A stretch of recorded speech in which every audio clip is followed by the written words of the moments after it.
Bonjour et bienvenue à tous ceux qui sont ici présents, présentiels, et tous ceux aussi qui viennent nous rejoindre et qui veulent adorer à partir de leur foyer. Soyez les bienvenus pour nous mettre en route vers Noël. Alors veillez, priez, espérez, accueillir.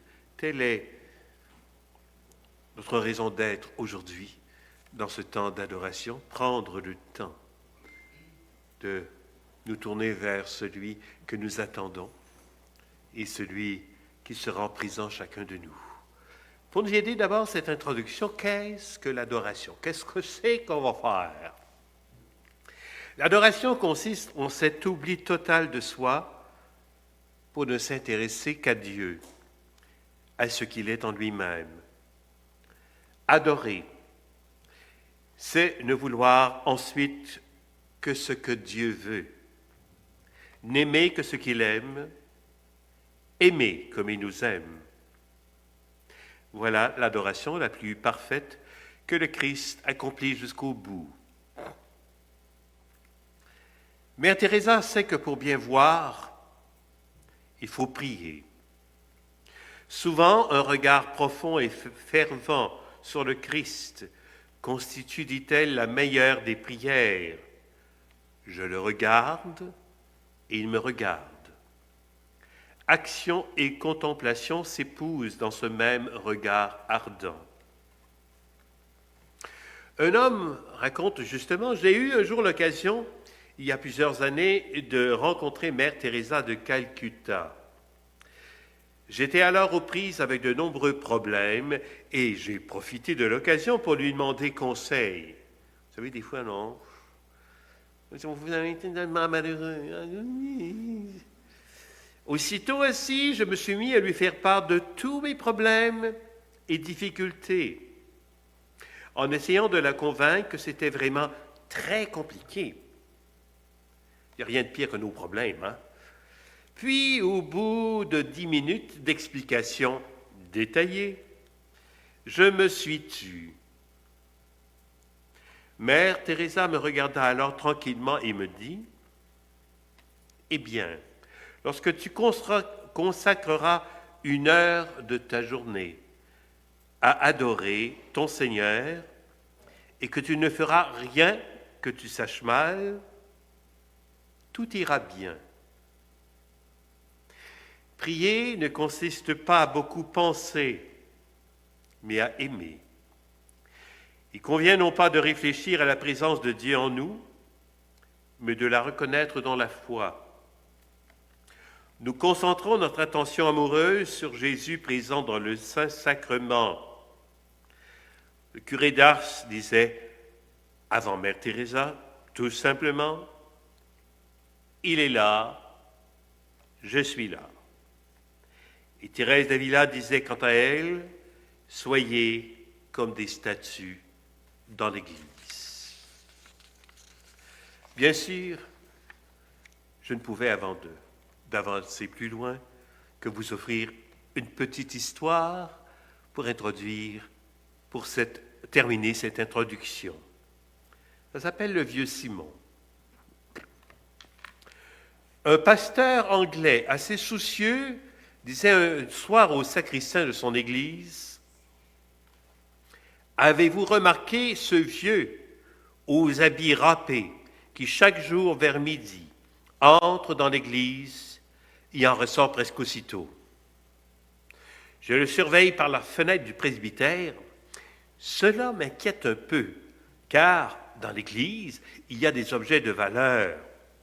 Tâchez de le questionner. »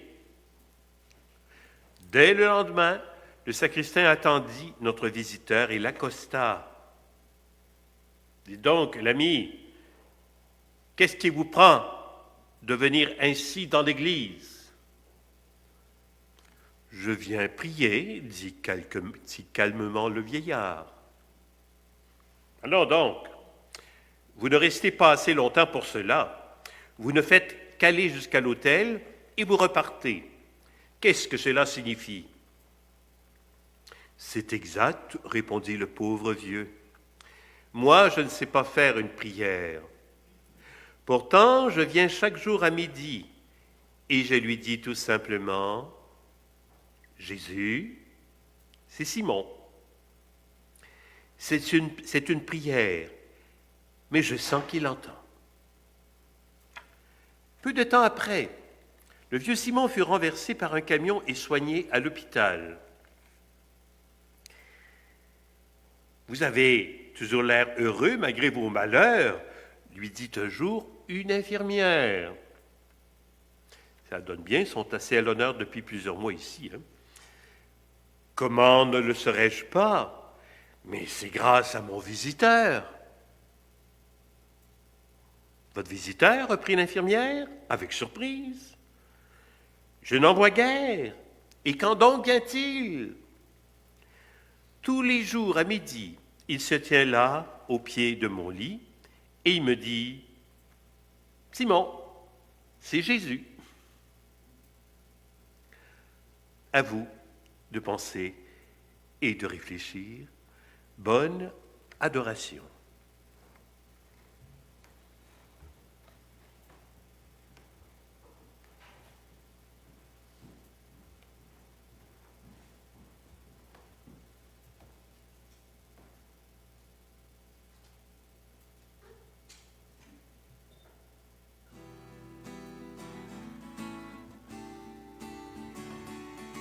Soyons un peuple d'espérance, car Dieu a tant aimé le monde.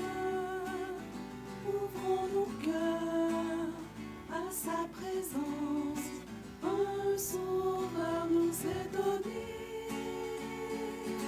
Un sauveur nous est donné. Où es-tu, Seigneur? Sur nos chemins poussiérés et sans issue, relevez la tête et voyez, je suis votre berger. Soyons un peuple d'espérance, car Dieu a tant aimé le monde.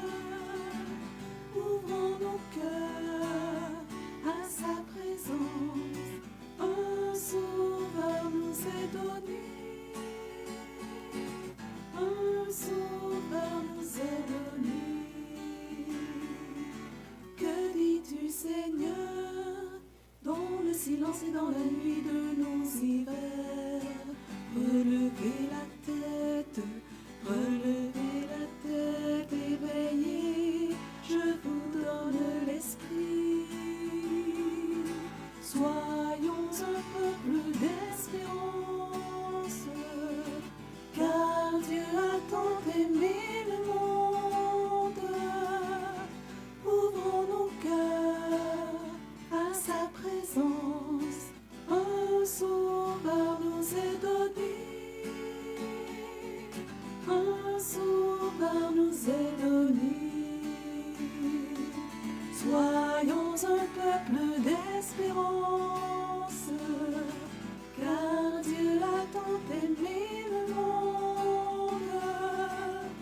Ouvrons nos cœurs à sa présence, un sauveur nous est donné. Un sauveur nous est donné.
Espérer sa présence.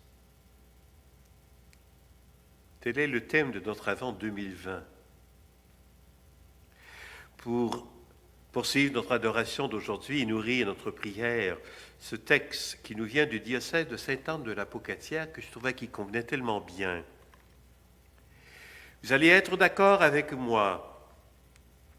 Il n'est pas facile d'entretenir la flamme de l'espérance dans un monde où l'on vit le grand fracas d'une pandémie. Plusieurs pays dans le monde font actuellement front commun contre un ennemi hors du commun, la Covid-19. Malheureusement, il aura fallu un virus minuscule pour nous apprendre à travailler ensemble, à regarder ce qui se passe au-delà de nos frontières, à mettre en commun nos recherches et nos trouvailles pour que la vie soit préservée. C'est souvent quand ça va mal, maladie, deuil, perte d'emploi ou autre, que les membres d'une famille se serrent les coudes pour traverser une épreuve. En ces temps difficiles où nous devons faire confiance à la science et être des citoyens et des citoyennes responsables, Dieu nous rappelle qu'il fait partie de notre famille. Il est présent dans nos gestes d'entraide et de générosité, dans nos mots de réconfort et nos actions bienveillantes. Quand une personne seule est visitée et écoutée, quand une famille endeuillée est accompagnée, quand un pauvre est nourri, quand un malade ou une personne âgée est respectée, il est présent. Ne demandons pas ce que Dieu fait pendant le confinement. Il travaille. Il fait même du temps supplémentaire dans les hôpitaux, dans les foyers de personnes âgées,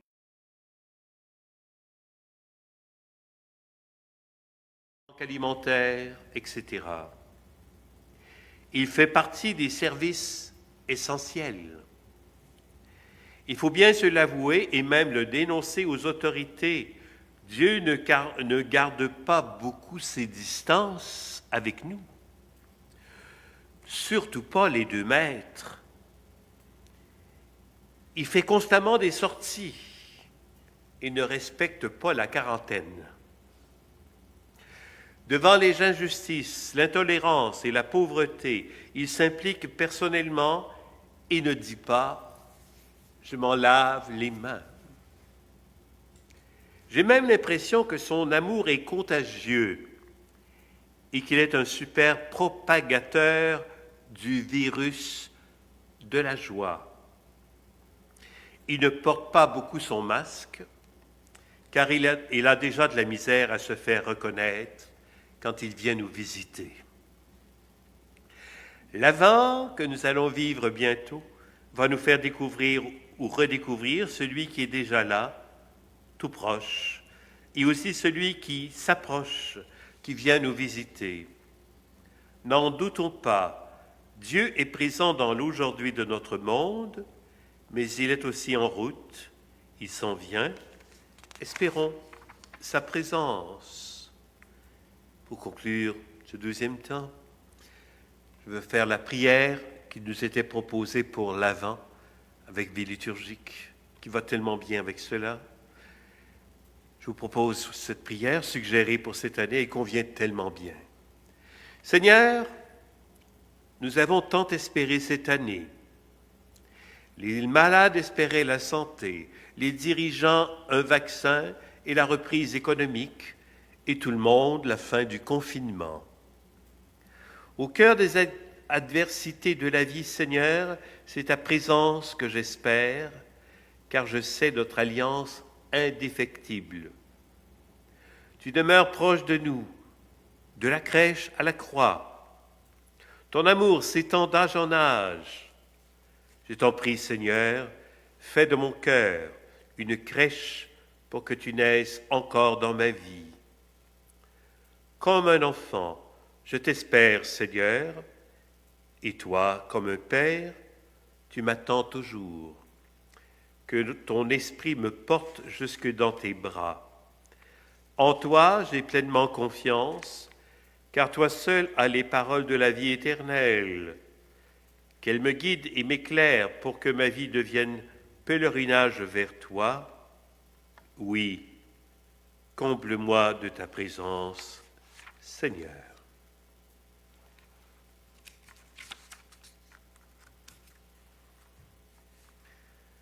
Prenons le temps de l'accueillir.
Dieu nous donne rendez-vous avec Marie et Joseph pour vivre ce temps de l'Avent dans l'espérance.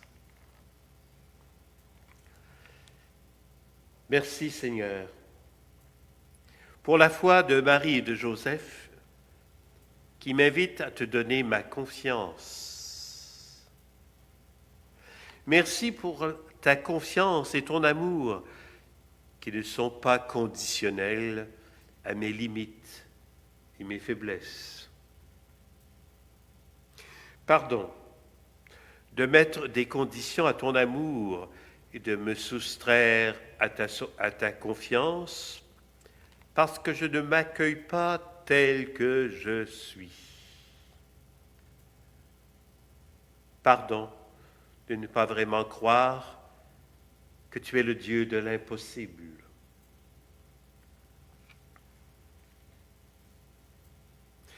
Merci Seigneur pour Marie et Joseph, qui sont pour moi des modèles de veille et d'espérance.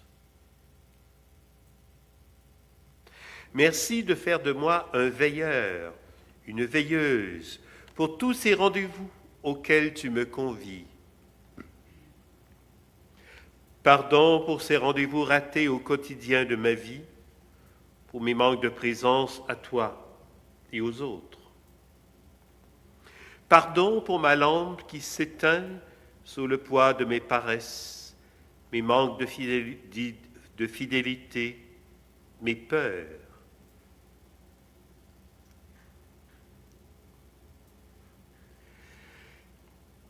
Merci Seigneur pour la joie de Marie dans son Magnificat, joie qui naît de la rencontre avec toi. Merci pour la joie reçue et donnée avec ceux et celles que tu as mis sur ma route. Pardon Seigneur de parfois m'enfermer dans ma tristesse, d'être indifférent à celle des autres ou de ne pas communier à leur joie. Pardon pour ce geste de pardon que je ne fais pas, pour cette parole de miséricorde que je ne dis pas et qui ferait naître la joie.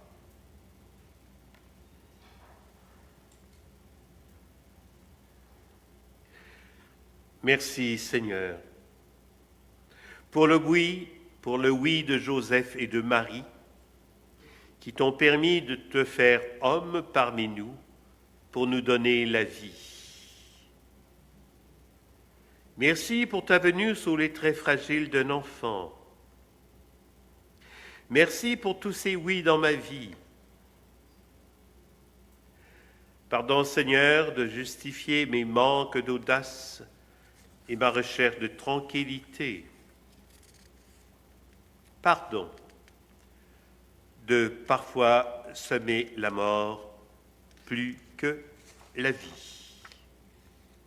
Devant toi, je me tiens avec mes merci et mes pardons.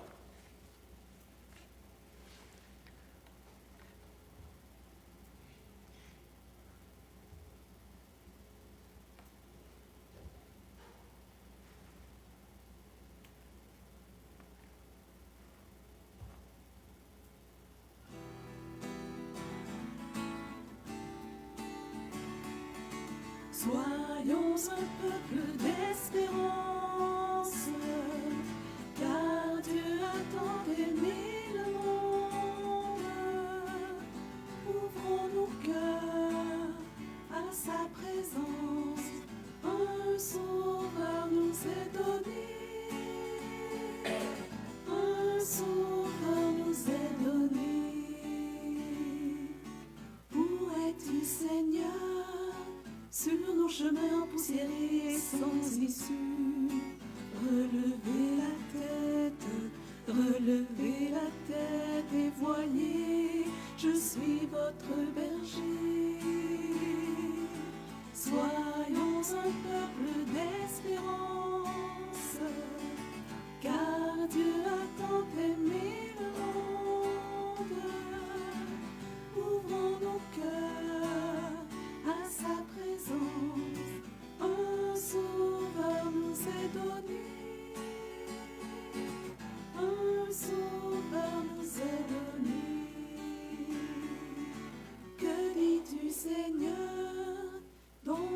silence et dans la nuit de nos hivers. Relevez la tête, éveillez, je vous donne l'esprit. Soyons un peuple d'espérance, car Dieu a tant aimé le monde. Ouvrons nos cœurs à sa présence, un sauveur.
Dans notre prière, je voudrais vous inviter à porter un projet tout spécial pour le sanctuaire, démarré il y a quelques mois, soit le comité de relance.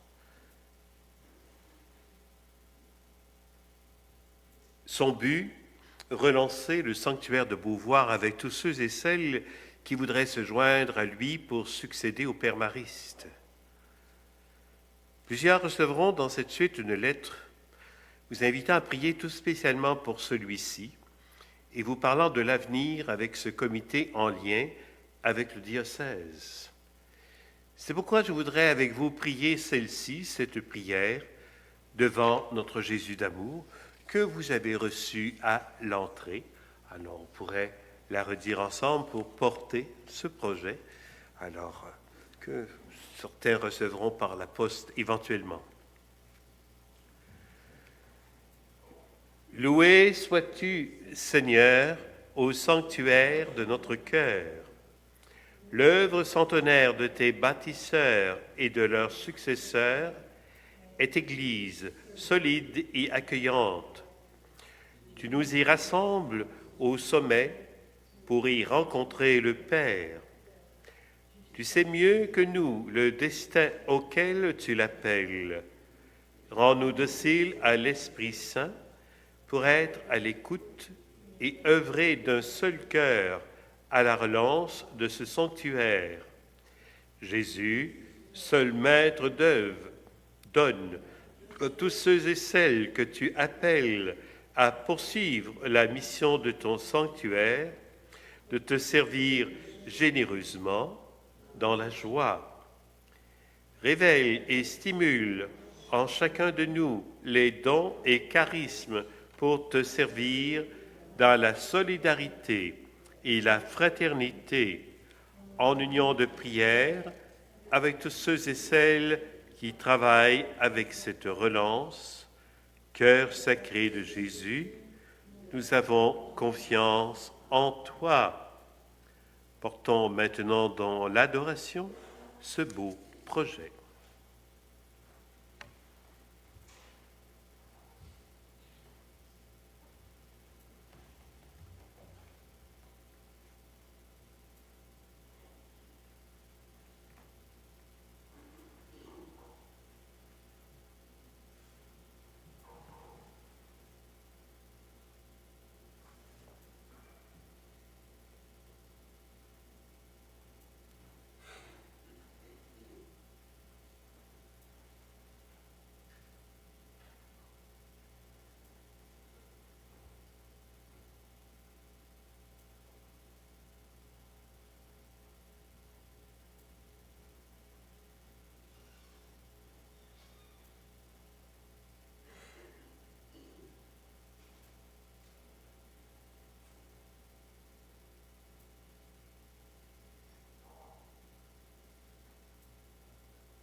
Enfin, quoi de mieux avant de terminer que de nous remettre dans l'espérance pour le sanctuaire, pour nos familles, notre diocèse, nous-mêmes, alors que la lumière va briller avec Noël qui vient.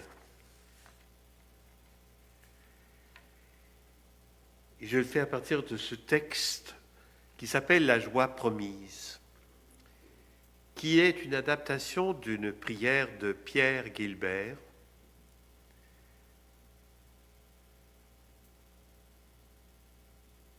Si tu crois qu'un sourire est plus fort qu'une arme,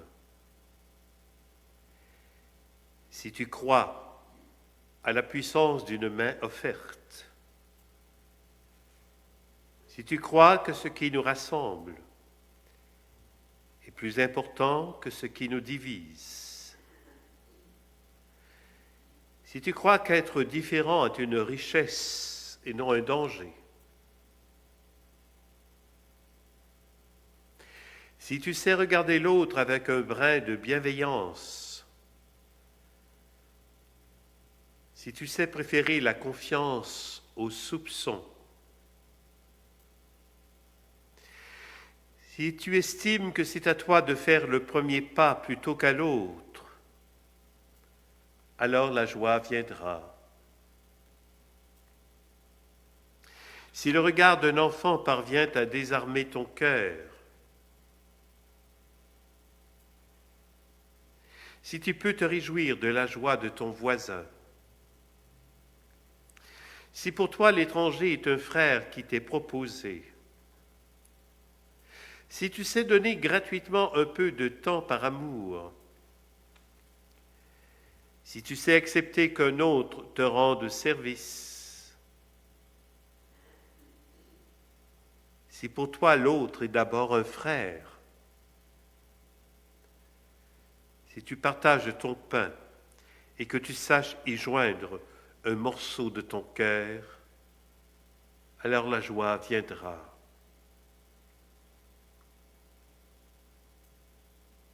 Je crois que Pierre Guilbert, c'est ce prêtre qui a travaillé auprès des jeunes dans la rue à Paris et qui puisait toutes les semaines pour nourrir son travail dans l'adoration que nous sommes. Et il poursuit ainsi. Si tu crois que l'Avent n'est pas seulement un temps de préparation à Noël, mais 4 semaines pour réveiller ta vie afin que Dieu puisse y prendre place et réaliser sa promesse de bonheur,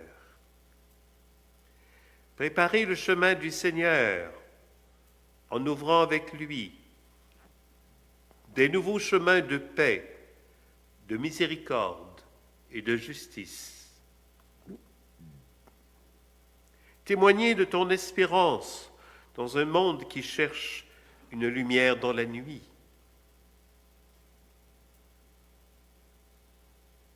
Accueillir la visite inattendue de Dieu et te laisser transformer par sa rencontre. Alors, la joie de Dieu viendra en toi. C'est une promesse. Que cette joie soit nôtre pour cet Avent qui vient et Noël. Cette présence eucharistique de Jésus vienne dorer nos cœurs. Et avant de vous bénir, je voudrais reprendre ces paroles de notre bon pape François, que j'aime beaucoup. Il y en a beaucoup qui le savent. Je fais mienne, disait-il, sous forme de prière, ces paroles de saint Paul. Frères, sœurs, que le Seigneur vous donne entre vous et à l'égard de tous les humains un amour de plus en plus intense et débordant.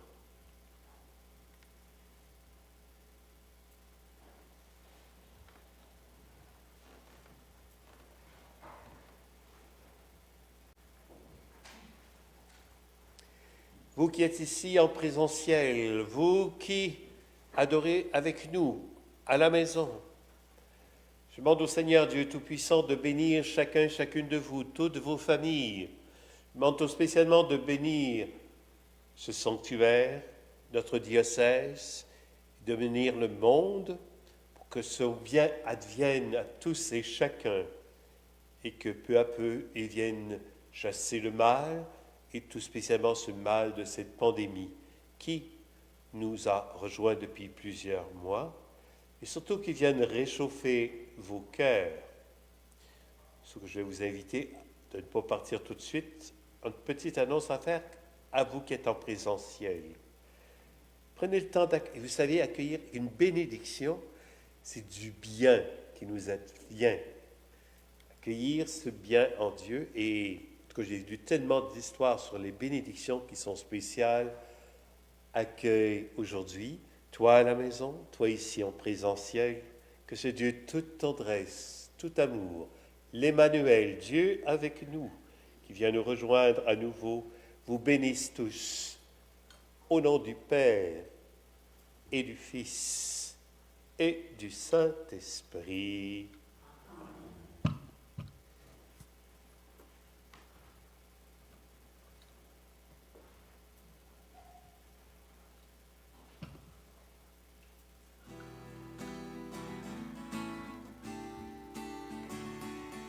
Soyons un peuple d'espérance, car Dieu a tant aimé le monde.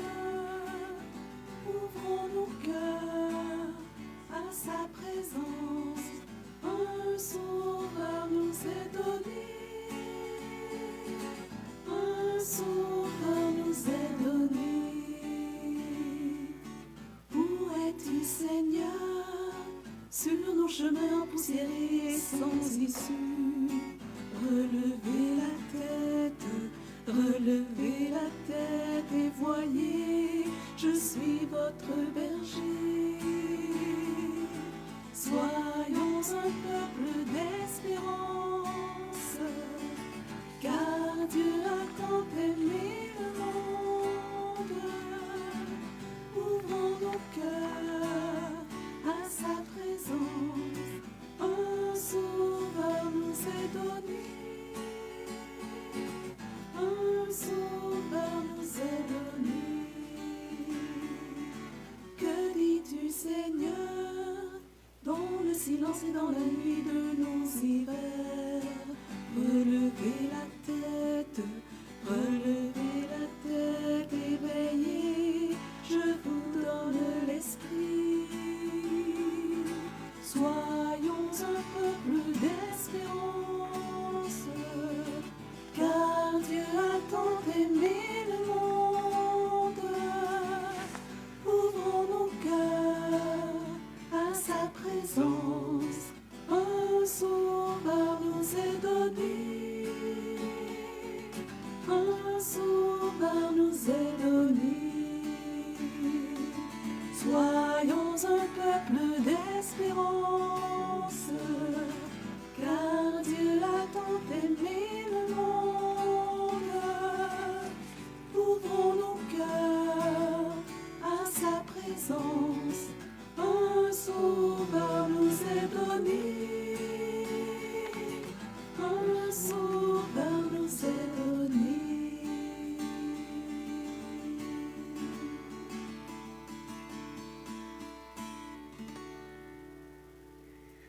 Un gros merci pour votre présence aujourd'hui, pour nous aider à entrer dans l'Avent avec espérance. Merci beaucoup d'être venu passer une heure avec lui qui est là. Comme il a dit souvent, Gethsémani, vous n'avez pas pu passer une heure avec moi et vous en avez passé plus qu'une heure. Alors c'est déjà bon. Pour vous récompenser, vous qui êtes en présentiel, je vous invite à prendre quelqu'un qui va vous remettre, voilà, Céline va être là avec des feuillets. Regarde qui est là. Alors, voici, Lise et Céline seront là pour vous les remettre. Vous partez avec. C'est pour vous aider à continuer de vivre ce temps de l'Avent qui vous est proposé. Merci beaucoup. Un bel Avent. Je suis sûr qu'il va être déjà beau parce que vous l'avez commencé déjà en adoration avec lui. Merci beaucoup. Déguez-les où?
est venu chanter mon nom.